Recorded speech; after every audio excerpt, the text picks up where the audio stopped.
Hello everyone, welcome to the Heartone skill centre. आज हम बात करने जा रहे हैं कॉन्ट्रा वाउचर के बारे में। लास्ट वीडियो में हमने पेमेंट, रिसिप्ट और जनरल वाउचर के बारे में बात करी है। अब हम कॉन्ट्रा वाउचर में किस तरीके से ट्रांजेक्शन को रिकॉर्ड करेंगे और कौन सी ट्रांजेक्शन्स कॉन्ट्रा वाउचर के अंदर डालेंगे, आज हम वही करने जा रहे हैं। तो चलिए, मेरे आप सामने टैली की स्क्रीन ओपन है। अब यहाँ से मैंने कुछ एक ट्रांजेक्शन जो है वो ऑलरेडी लिख ली है, ताकि हम उनको कॉन्ट्रा वाउचर के अंदर मैं आपको कैसे यूज़ करनी है वो बता सकूँ। तो सबसे पहले हम वाउचर्स पर ही जाते हैं। वाउचर स्क्रीन पर जाना है, यहीं पर वाउचर पे जाएंगे और यहीं से आपने देखा है कि पेमेंट वाउचर ऑलरेडी ओपन है, लेकिन आज हम किस वाउचर के बारे में बात करेंगे? कॉन्ट्रा। राइट हैंड साइड आप देख सकते हो, कॉन्ट्रा के आगे F4 लिखा हुआ है, यानी कि F4 कॉन्ट्रा वाउचर के लिए शॉर्टकट की है। तो मैंने यहाँ से F4 की प्रेस करनी है। तो जैसे ही मैं F4 की प्रेस करती हूँ तो यहाँ पर आप देख रहे हो कि कॉन्ट्रा वाउचर ओपन हो चुका है। तो यहाँ पर शो हो रहा है कॉन्ट्रा नंबर 1। इसका मतलब फर्स्ट ट्रांजेक्शन हम कॉन्ट्रा वाउचर के अंदर रिकॉर्ड करने जा रहे हैं। अब कॉन्ट्रा वाउचर के अंदर कौन सी ट्रांजेक्शन को रिकॉर्ड किया जाता है? कॉन्ट्रा वाउचर के अंदर सिर्फ हम कैश और बैंक ट्रांजेक्शन्स को रिकॉर्ड करते हैं, यानी कि जो हमारी कैश टू कैश ट्रांजेक्शन है, बैंक टू बैंक ट्रांजेक्शन है, बैंक टू कैश या कैश टू बैंक, इस टाइप की जितनी भी ट्रांजेक्शन्स होती हैं वो सारी कॉन्ट्रा वाउचर के अंदर आती हैं। तो आपने क्या करना है, जैसे कॉन्ट्रा वाउचर यहाँ पर ओपन है, आप देख रहे हो कि यहाँ पर पहले क्या आ रहा है? क्रेडिट लिखा हुआ आ रहा है। इसका मतलब आपने यहाँ पर क्रेडिट ट्रांजेक्शन को पहले रिकॉर्ड करना है। जैसे हमने लास्ट में अभी देखा था कि रिसिप्ट वाउचर में भी पहले क्रेडिट ऑप्शन आता है, तो हमें क्रेडिट ट्रांजेक्शन को पहले लिखना होता है। तो आप यहाँ पर क्रेडिट को पहले लिखेंगे। तो मैं कुछ एक ट्रांजेक्शन आपको शो कर रही हूँ और उसको कैसे हम कॉन्ट्रा वाउचर में डालेंगे वो हम इसके अंदर करने जा रहे हैं। तो मैंने यहाँ पर स्क्रीन ओपन कर ली है। मैंने एक छोटी सी 4 एंट्री यहाँ पर नोट डाउन कर रखी है असाइनमेंट के तौर पर। फर्स्ट एंट्री क्या है हमारी? Open a bank account with ₹1000 in ICICI। इसका मतलब क्या है कि हमने क्या किया, बैंक अकाउंट खोला है 1000 रुपये से ICICI बैंक में।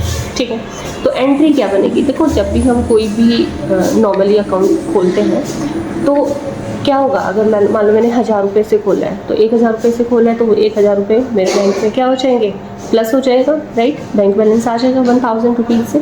तो आपने क्या करना है, कौन से बैंक में खोला है हमने? ICICI। तो आपने क्या करना है, यहाँ पर टैली बैंक के अंदर ICICI बैंक में आपने खाता खोला है, तो आपने यहाँ पर एंट्री क्या बनेगी हमारी? ICICI bank debit to cash account, क्योंकि हमने उसमें कैश डिपॉजिट करा है, राइट? अब पहले क्रेडिट आ रहा है तो मैं यहाँ पर पहले कैश ले लेती हूँ। 1000 रुपीज़ अमाउंट डालना है। डेबिट में लेंगे बैंक। अब बैंक का नाम दे रखा है तो हम बैंक का नाम यहाँ पर ले लेंगे। क्रिएट कर लेंगे बैंक का लेजर। बैंक का लेजर है हमारा, जैसे कि मैंने अभी बताया आपको, ICICI बैंक। ठीक है, बैंक अकाउंट के अंदर ही जाएगा। बाकी अभी आपने एंट्री नहीं डाली है, सिंपल एंट्री मैं आपको करना सिखा रही हूँ बस। एंटर करेंगे। आप यहाँ पर डाल सकते हैं, जैसे आपने डेनोमिनेशन में आपसे मांग रहा है कि कितने के नोट है, जैसे 1000 के, 2000 के तो अभी है नहीं, 1000 के भी नहीं है, तो 500 भी डाल देती हूँ। डालना चाहते हो तो डाल सकते हो। ठीक है, उसके बाद बैंक का नेम आप यहाँ मेंशन कर सकते हो। यहाँ पर डाल देते हैं।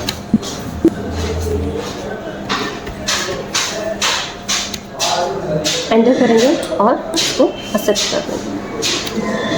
ये फर्स्ट ट्रांजेक्शन हमारी रिकॉर्ड हो चुकी है। नेक्स्ट है हमारा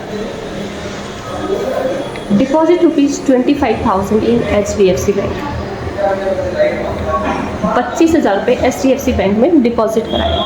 अब देखो, जब भी हम बैंक में डिपॉजिट कराते हैं बैंक बैलेंस इंक्रीज होता है हमारा, राइट?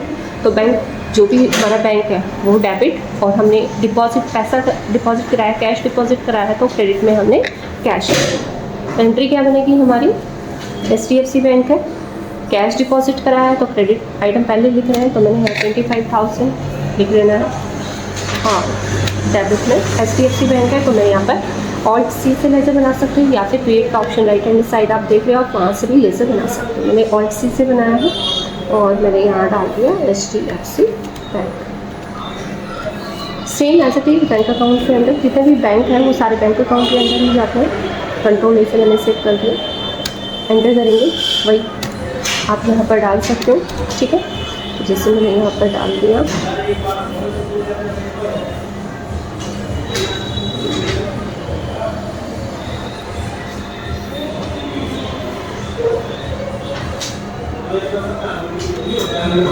ठीक है, 25 में 50 डाल देते हैं, एंटर करेंगे, बैंक का नेम डाल सकते हो, स्पेसिफाई करेंगे,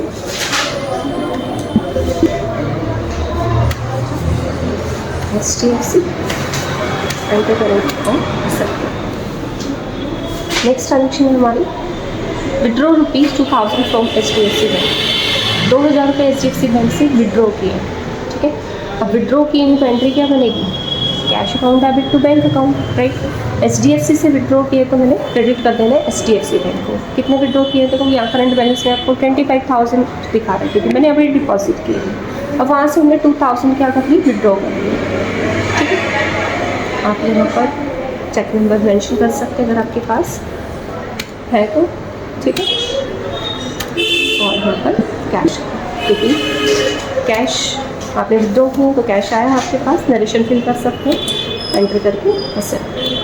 मैंने पहले भी बताया था आपको कि F2 होता है डेट चेंज करने के लिए। आप डेट चेंज करना चाहते हैं तो आप F2 से कर सकते हो। नेक्स्ट है हमारी transfer ₹5,000 from HDFC to ICICI।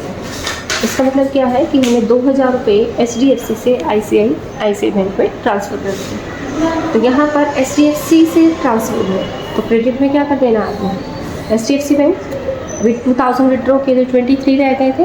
अब मैंने कितने करने हैं, 5000। मैं यहाँ से 5000 और बैंक में ICICI में ट्रांसफ़र कर देती हूँ।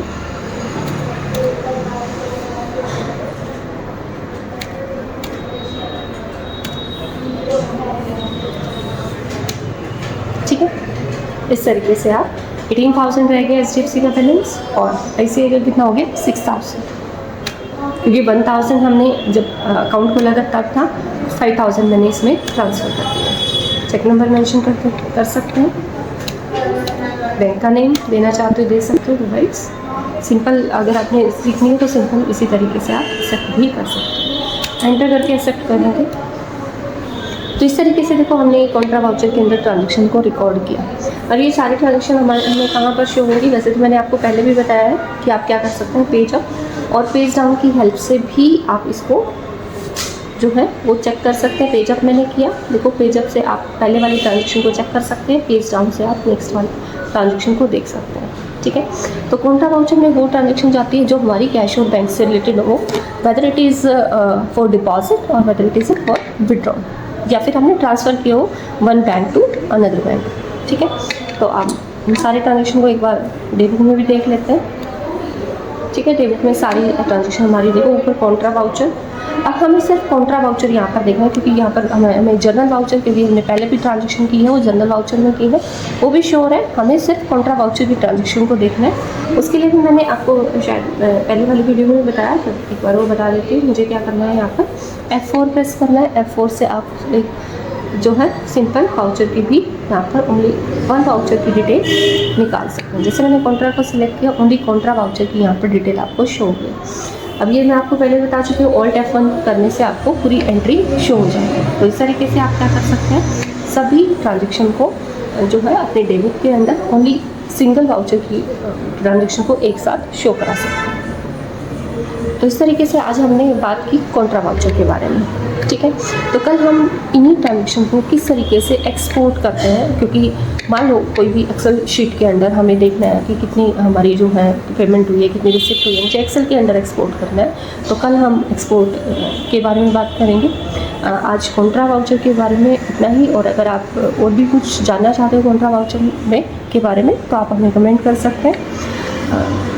आज के लिए बस इतना ही, मिलते हैं नेक्स्ट वीडियो में एक नए टॉपिक के साथ। तब तक के लिए देखते हैं, बाय।